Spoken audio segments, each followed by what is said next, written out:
Let's talk about international trade agreements. The objective of this section is to discuss international trade agreements and international economic organizations working to foster trade. At the end of World War II, the United States and 22 other nations organized the General Agreement on Tariffs and Trade that came to be known as GATT, G-A-T-T.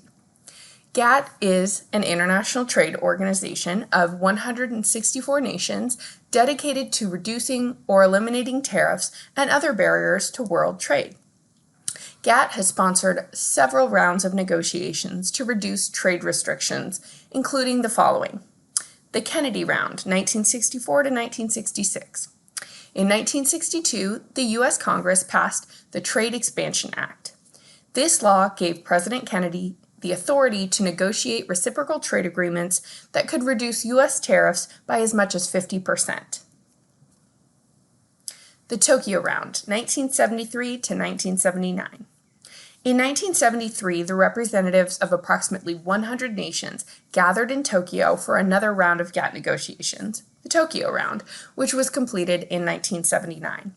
The participants negotiated tariff cuts of 30 to 35%, which were to be implemented over an 8-year period. The Uruguay Round, 1986 to 1993. In 1986, the Uruguay Round was launched to extend trade liberalization and to widen the GATT treaty to include textiles, agricultural products, business services, and intellectual property rights. The Uruguay Round also created the World Trade Organization, or WTO, on January 1, 1995. The World Trade Organization is a powerful successor to GATT that incorporates trade in goods, services, and ideas. The WTO's 164 member nations must observe GATT rules and resolve any trade disputes under the provisions of the Uruguay Round. An economic community is an organization of nations formed to promote the free movement of resources and products among its members and to create common economic policies. The European Union, or EU, also known as the Common Market, was formed in 1957 by 6 countries: France, the Federal Republic of Germany, Italy, Belgium, the Netherlands, and Luxembourg. Its objective was to freely conduct commerce among these nations and others that might join later. As shown in Figure 3.3, more nations are now part of the EU. 19 member nations of the EU have been participating in the common currency called the euro. The North American Free Trade Agreement, or NAFTA, joined the United States with its first and second largest trading partners, Canada and Mexico. Implementation of NAFTA on January 1, 1994, created a market of over 491 million people. NAFTA is built on the Canadian Free Trade Agreement, FTA, signed by the United States and Canada in 1989, and on the trade reforms undertaken by Mexico since the mid-1980s. NAFTA gradually eliminates all tariffs on goods produced and traded among the United States, Canada, and Mexico, and provided a totally free trade area by 2008.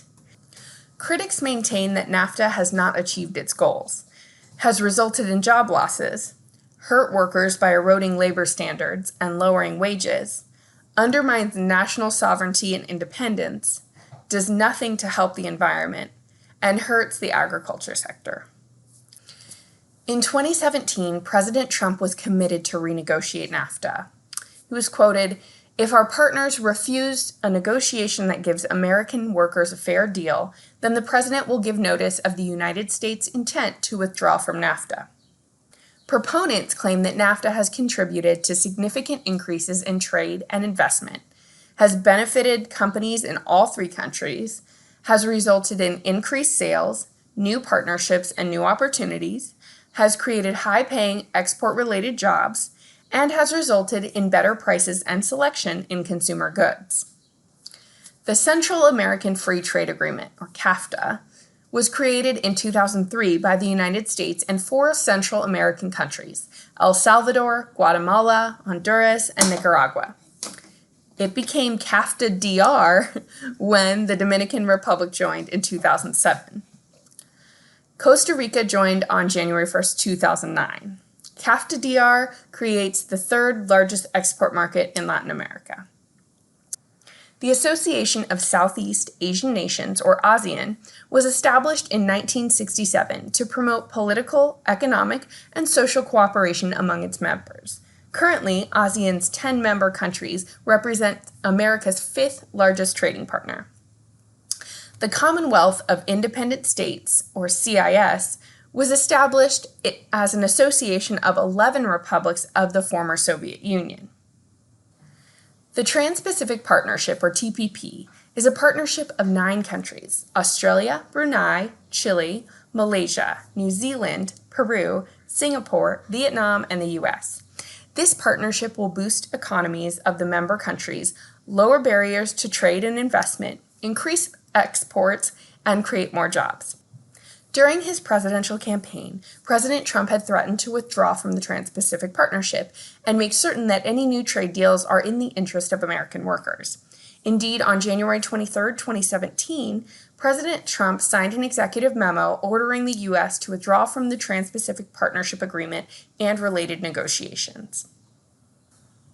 The Common Market of the Southern Cone, or Mercosur, was established in 1991 under the Treaty of Asuncion to unite Argentina, Brazil, Paraguay, and Uruguay as a free trade alliance. Colombia, Ecuador, Peru, Bolivia, and Chile later joined the association. In 2012, Venezuela, an associate member since 2004, became a full member of Mercosur. The Organization of Petroleum Exporting Countries, or OPEC, was founded in 1960 in response to the reductions in prices that oil companies were willing to pay for crude oil. The organization was conceived as a collective bargaining unit to provide oil-producing countries with some control over oil prices.